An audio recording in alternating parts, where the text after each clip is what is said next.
Hello and welcome to glennzb TV for Thursday, the show that puts glennzb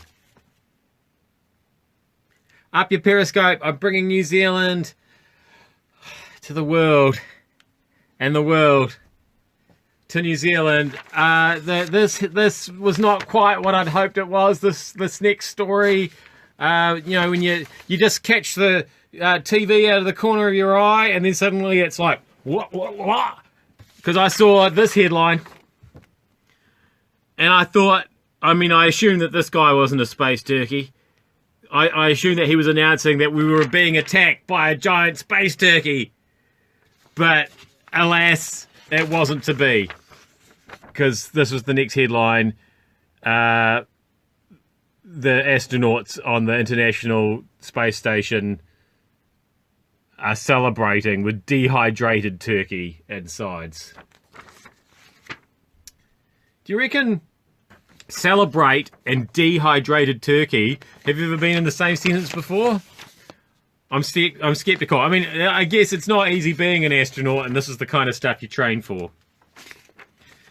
Turkey can certainly get dehydrated in a hurry. It's a fine line between not cooked properly and then dehydrated. We've all been there. From my didn't see that coming file, the staff at NIWA's Wellington office should stay away until the building's been declared safe, according to the Public Service Association. So NIWA, for those of you overseas viewers, that's sort of like our crack weather squad here in New Zealand.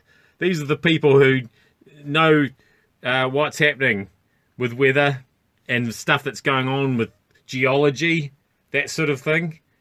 I would have thought that they would have had a building that perhaps was a bit more resistant to earthquakes, or certainly that they would have known that they were going to have some trouble there. The building's hasn't been properly checked following the 7.8 earthquake of last week. It makes you wonder whether that whole weather forecasting thing,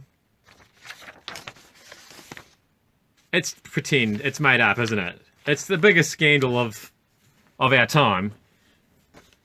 You'll see if I'm not wrong. I've got some really, really, really, really, really terrible news for people who are going in for elective surgery at Waikato Hospital. Because we've got accusations from surgeons that they're being stopped from making follow-up checks. So new patients can be assessed instead.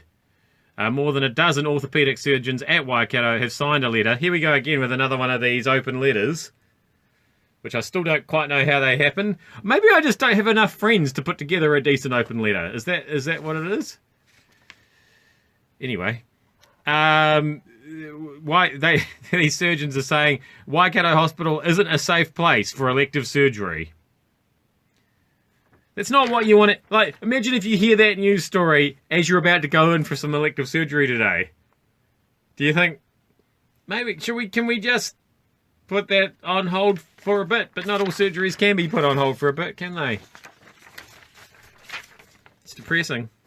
Finally, from the when fishing goes horribly, horribly wrong file. Daniel Smith. Might be Smythe. It doesn't have an E on the end, but it's got a Y in the middle. It's one of those.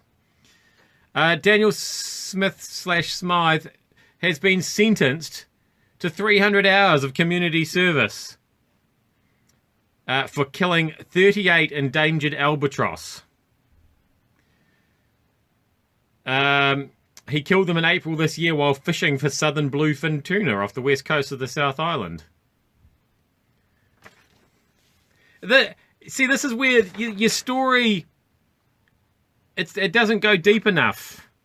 So he was fishing for tuna and yet ended up accidentally killing 38 albatross. How does this happen? Because I know I have miscast when fishing. I think I've got a hook in my ear one time. There was another time where I got it in this part of my... I've certainly whipped off a few hats by mistake. But how you 38 albatross? That's gone horribly wrong, hasn't it? And I can guarantee albatross doesn't taste as nice as bluefin tuna. So yeah, and also he's been sentenced, and yet we only get a first name and a last name. Normally, people who've been found guilty of things have a middle name, in my experience. Anyway, don't know what's going on there. I'm glennzb. Thanks for having me up your Periscope, fishing me up your Periscope. I will see you back here again tomorrow with more stories that might be this big, or they might be this big.